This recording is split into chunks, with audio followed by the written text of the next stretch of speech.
Halo Sobat Sehat, Coach Uyab di sini. Aku adalah seorang personal trainer dan aku udah nyangkut jadi beginian kurang lebih selama 6 tahun.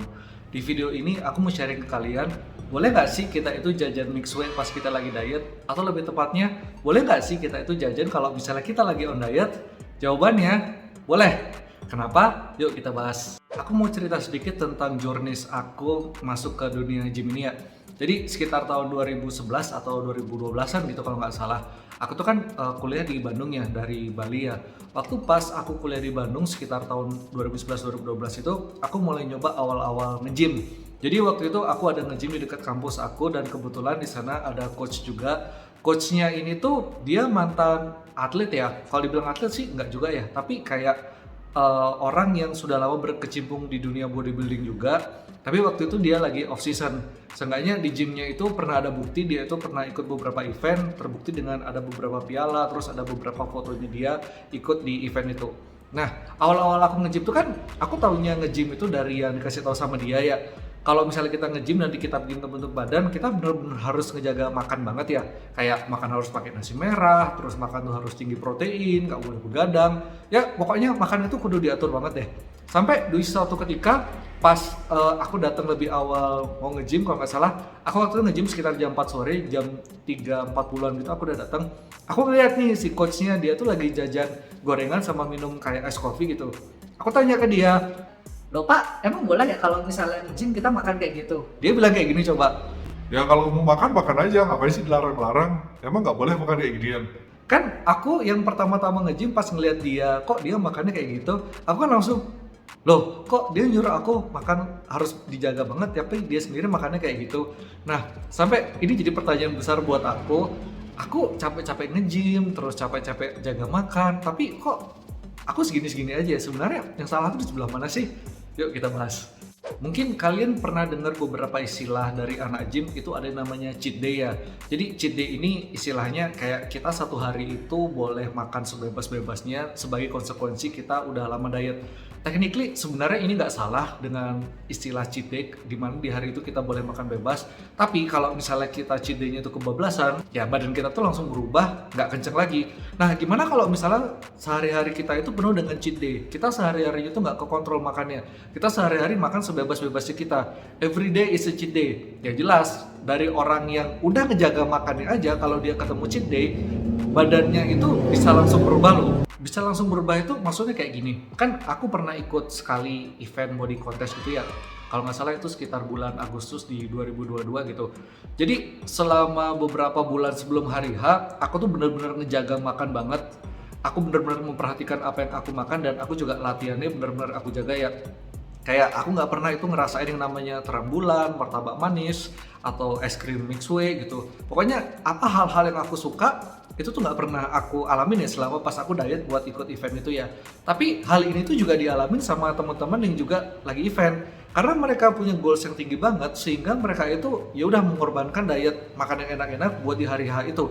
Konsekuensinya apa? Ya ketika hari H badannya itu bisa bagus banget buat naik ke stage.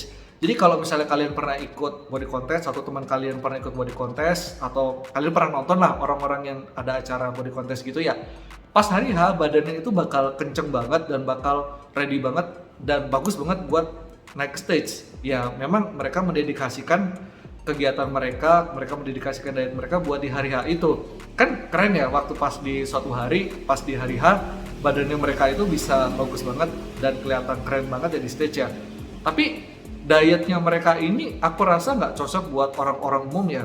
Badan kita kalau misalnya selalu dijaga untuk kondisi kayak gitu, aku rasa itu terlalu berat dan susah dijalanin buat masyarakat umum ya. Yang paling ekstrim tuh kayak gini deh, bayangin deh, misalnya event itu tanggal 7 ya, dari tanggal 5, 2 hari sebelumnya, kalian itu udah nggak minum air loh. Jadi namanya itu diet air. Iya, jadi 2 hari sebelum hari H, kalian itu udah nggak boleh masuk cairan di badan kalian, takutnya badan kalian jadi basah. Jadi sebenarnya jadi kayak perdebatan ya, ada orang yang kalau sebelum hari H itu mereka masih tetap oke minum air, tapi sebagian besar dari teman-teman yang pernah ikut beginian, pas udah mendekati hari H, mereka tuh udah nggak minum air loh. Nah, bayangin nih, mereka itu dietnya se-ekstrim itu supaya sampai bisa di hari H next stage yang badannya itu bisa bagus banget. Apa diet ini cocok buat semua orang? Kan nggak juga ya. Nah, balik ke pertanyaan awal di video ini. Boleh nggak kita tuh cheating pas kita lagi diet? boleh aja, nggak ada yang melarang. Ini kan juga dilakuin sama coach aku pas aku kuliah dulu ya. Jadi pas aku datang ke gym dia tuh terang-terangan makan gorengan ada 10 biji gitu ya, sambil minum ice coffee, dan aku nggak tahu dia pakai gula apa enggak. Tapi di satu sisi ketika orang itu pas lagi serius banget, dia tuh ngejaga badannya kayak pas event body contest itu, ya orang bakal jaga mati-matian dietnya dan olahraganya juga sampai mereka nggak minum air itu ya.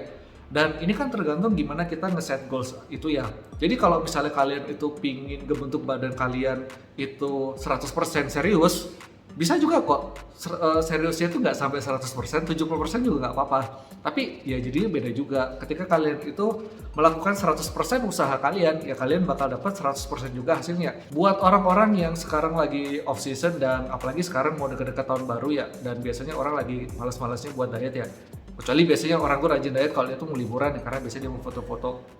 Kalau orang lagi off season gini, mereka biasanya diet tuh nggak strict amat kok. Jadi mereka nge-gym tetap jalan, olahraga tetap jalan, makan juga biasa aja. Kalau lagi ketemu weekend terus dia cheat day juga nggak apa-apa, atau sehari-harinya cheat day aja nggak apa-apa. Seenggaknya orang-orang yang sudah pernah ngalamin ngerasain badan bagus gara-gara mereka rajin diet yang lama dan mereka rajin olahraganya, mereka tuh jadi kebayang kok, oh ternyata ngebentuk badan itu kayak gini caranya. Dan aku mau kasih tips nih buat kalian. Kalau kalian itu nggak ada sebuah keharusan yang bikin badan kalian itu selalu bagus setiap saat, nggak usah deh sampai diet itu yang harus pingin badan sampai yang begitu-begitu amat lah, begitu-begitu amat kayak fitness influencer yang sering kalian lihat lah. Buat ngejaga sampai gitu, jujur li itu berat banget loh, dan dietnya aku rasa itu nggak cocok buat masyarakat umum. Jadi, tapi kalau misalnya kalian pernah datang ke public gym, kalian lihat ya orang-orang di sana itu ya badannya biasa aja, nggak yang bagus-bagus amat kok. Karena mereka yang datang ke public gym itu biasanya ya mereka concernnya cuma sekedar sehat, sekedar badannya nggak terlalu gemuk, sekedar maintain biar tetap segitu aja badannya. Nggak yang sampai, oh badan tuh harus shredded banget, harus kering banget, dan selalu keren setiap saat. Ya kecuali memang kalian itu menggunakan badan kalian untuk mencari nafkah, ya nggak apa-apa kalau misalnya kalian mau diet sampai se-strict itu. Nah, di akhir video ini udah kejawab ya pertanyaannya gimana. Boleh nggak kita itu cheating pas kita lagi diet? Boleh aja, tapi kita udah tahu ya konsekuensinya gimana. Buat orang-orang yang selalu ngejaga badannya itu bisa selalu bagus, kalau mereka cheating mungkin mereka bakal pikir-pikir panjang ya. Tapi buat kalian-kalian atau buat masyarakat umum, kalau misalnya mau lagi cheating, ya cheating aja nggak apa-apa. Kan kalian juga makan itu nggak selalu yang bersih-bersih amat ya. Makan kayak gitu tuh jujur nih capek loh. Kalau misalnya kalian bisa ngejalanin itu terus-terusan ya nggak apa-apa sih. Tapi ya aku sendiri sebagai coach buat kayak begituan aja capek. Belum lagi beberapa kali klien kan kadang suka ngajakin makan, dan kadang makannya itu nggak yang sehat-sehat melulu kok. Kadang diajakin makan cake, kadang diajakin makan yang apalah, nggak selalu yang bersih-bersih kok. Nah ini sebenarnya tergantung kalian itu ngeset goalsnya kayak gimana. Jika kalian itu ngeset goalsnya itu setinggi mungkin, yuk coba kita usahanya itu 100% juga. Jika kalian itu ngeset goalsnya itu udah tinggi, tapi usaha kalian itu nggak 100% ya, kan kalian tuh pingin badannya tuh, seenggaknya badannya pingin kayak peserta body contest itu ya. Tapi kalau misalnya dietnya kalian setengah-setengah, ya kalian nggak akan bisa dapat goalsnya ini. Lain cerita kalau misalnya kalian itu set goalsnya rendah, ya kalian juga usahanya bakal rendah juga. Boleh nggak kayak gini? Ya nggak apa-apa, boleh juga. Sebenarnya ini tergantung dari kalian itu setting goalsnya kayak gimana ya. Nah sebenarnya gitu aja buat video ini. Like kalau kamu suka, dislike kalau nggak suka. Semoga bermanfaat. Mungkin kita bakal ketemu di lain kesempatan. Salam satu langkah menuju lebih sehat.